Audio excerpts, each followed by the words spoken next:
नमस्कार साथियों। बहुत समय पहले की बात है। एक वन में एक विशाल बरगद का पेड़ कौओं की राजधानी था। हजारों कौए उस पर वास करते थे। उसी पेड़ पर कौओं का राजा मेघवर्ण भी रहता था। बरगद के पेड़ के पास ही एक पहाड़ी थी जिसमें असंख्य गुफाएं थी। उन गुफाओं में उल्लू निवास करते थे। उनका राजा अरिमर्दन था। अरिमर्दन बहुत पराक्रमी राजा था। कौओं को तो उसने उल्लुओं का दुश्मन नंबर 1 घोषित कर रखा था।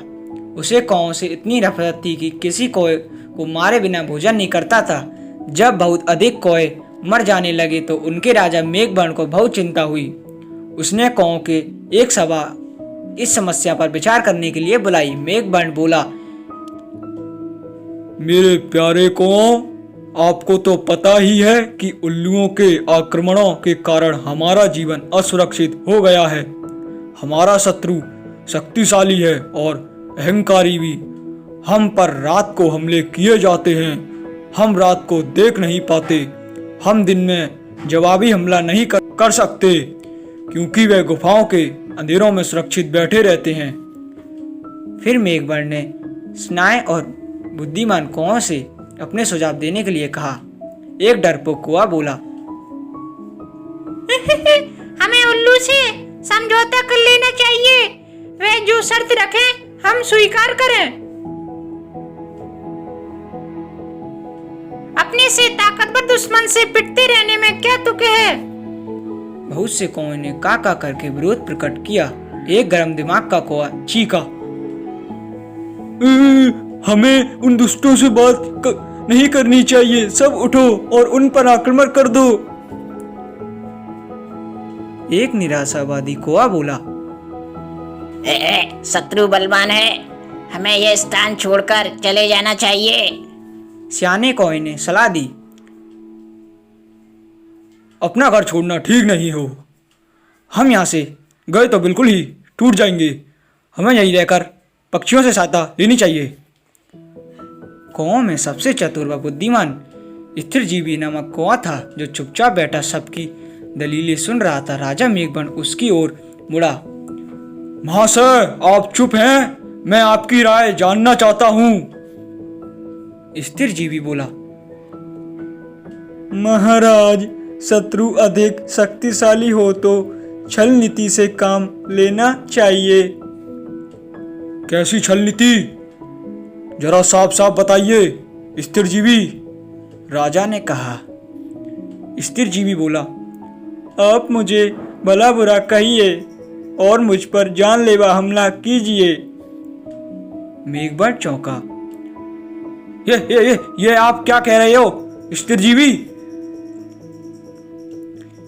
स्थिरजीवी राजा मेघवर्ण वाली डाली पर जाकर कान में बोला, छल नीति के लिए हमें यह नाटक करना पड़ेगा। हमारे पास के पेड़ों पर उल्लू जासूस हमारी इस सभा की सारी कार्रवाई देख रहे हैं। उन्हें दिखाकर हमें फूट और झगड़े का नाटक करना होगा। इसके बाद आप सारे कौओं को लेकर स्त्रात्मक पर्वत पर जाकर मेरी प्रतीक्षा करें। मैं उल्लुओं के दल में शामिल होकर उनके विनाश का सामान जुटाऊंगा। घर का वेदी बनकर उनकी लंका जलाऊंगा। फिर नाटक शुरू हुआ। स्थिरजीवी चिल्लाकर बोला, मैं जैसा कहूं वैसा कर कर। राजा के बच्चे क्यों हमें मरवाने को तुला है? मेघवर्ण चीखा उठा, गद्दार! राजा से ऐसी बदतमीजी से बोलने की तेरी हिम्मत कैसे हुई? कई कौए एक साथ चिल्ला उठे, इस गद्दार को मार दो। राजा मेघवर्ण ने अपने पंख से स्थिरजीवी को जोरदार थप्पड़ मारा, डाली से गिरा दिया और घोषणा की, मैं गद्दार स्थिरजीवी को कौआ समान से निकाल रहा हूं। अब से कोई कौआ इस नीच से कोई संबंध नहीं रखेगा। आसपास के पेड़ों पर छिपे बैठे उल्लू जासूस की आंखें चमक उठी। उल्लुओं के राजा को जासूसों की सूचना दी। कौओं में फूट पड़ गई। मारपीट और गाली गलौज हो रही है।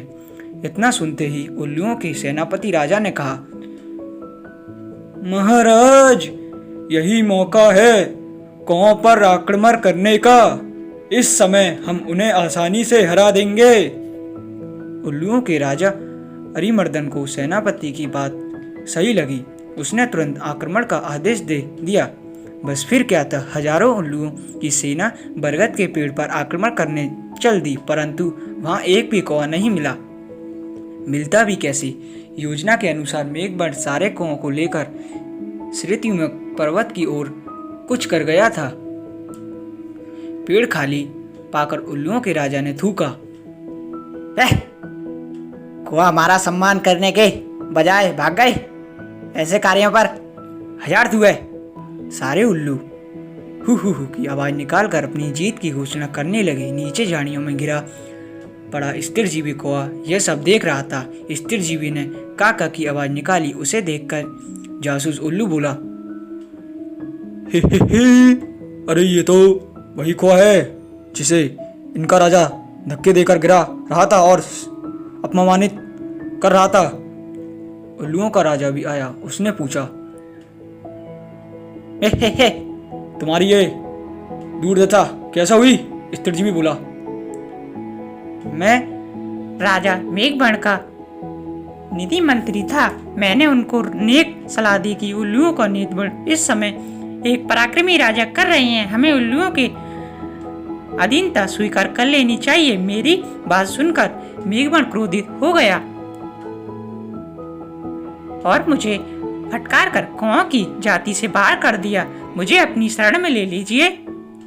उल्लुओं का राजा अरिमर्दन सोच में पड़ गया। उसके सियाने नीति सलाहकार ने कान में कहा, राजन, शत्रु की बात का विश्वास नहीं करना चाहिए। ये हमारा शत्रु है, इसे मार दो। एक चापलूस मंत्री बोला, नहीं महाराज, इस कौवे को अपने साथ मिलने में बड़ा लाभ रहेगा। ये कौवे को घर के भेद हमें बताएगा। राजा को भी स्थिरजीवी को अपने साथ मिलाने में लाभ नजर आया। आओ उल्लू स्थिरजीवी कौवे को अपने साथ ले गए। वहां अरिमर्दन ने उल्लू सेवकों से कहा, स्थिरजीवी को गुफाओं के शाही मेहमान कक्षों में ठहराओ। इन्हें कोई कष्ट नहीं होना चाहिए। स्थिरजीवी हाथ जोड़कर बोला, महाराज, आपने मुझे शरण दी, यही बहुत है। मुझे अपनी शाही गुफा के बाहर एक पत्थर पर सेवक की तरह ही रहने दीजिए। वहां बैठकर आपके गुण गाते रहने की मेरी इच्छा है। इस प्रकार स्थिरजीवी सही गुफा के बाहर डेरा जमा कर बैठ गया। गुफाओं में नीति सलाहकार ने राजा से फिर से कहा, महाराज, शत्रु पर विश्वास मत करो। उसे अपने घर में स्थान देना तो आत्महत्या के समान होगा। अरिमर्दन ने उसे क्रोध से देखा। तुम मुझे ज्यादा नीति समझाने की कोशिश मत करो। चाहो तो तुम यहाँ से जा सकते हो। नीति सलाहकार उल्लू अपने 2-3 मित्रों के साथ वहां से सदा के लिए यह कहता हुआ, विनाश काले विपरीत बुद्धि। कुछ दिनों बाद स्थिरजीवी लकड़ियां लाकर गुफा के द्वार के पास रखने लगा।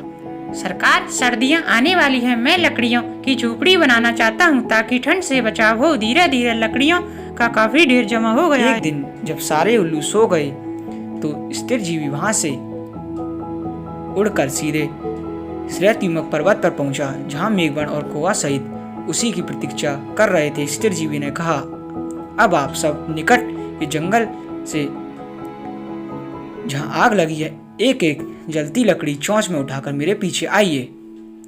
कौओं की सेना चोंच में जलती लकड़ियां पकड़ स्थिरजीवी के साथ उल्लुओं की गुफाओं में आ पहुंचा। स्थिरजीवी द्वारा ढेर लगाई लकड़ियों में आग लगा दी। सभी उल्लू जलने या दम घुटने से मर गए। राजा मेघवर्ण ने स्थिरजीवी को कौवा रतन की उत्पत्ति दी। इससे दोस्तों ये शिक्षा मिलती है, शत्रु को अपने घर में पनाह देना अपने ही विनाश का सामान जुटाना है। वीडियो को लाइक जरूर करना, चैनल को सब्सक्राइब जरूर करना। मिलते हैं अगली वीडियो में।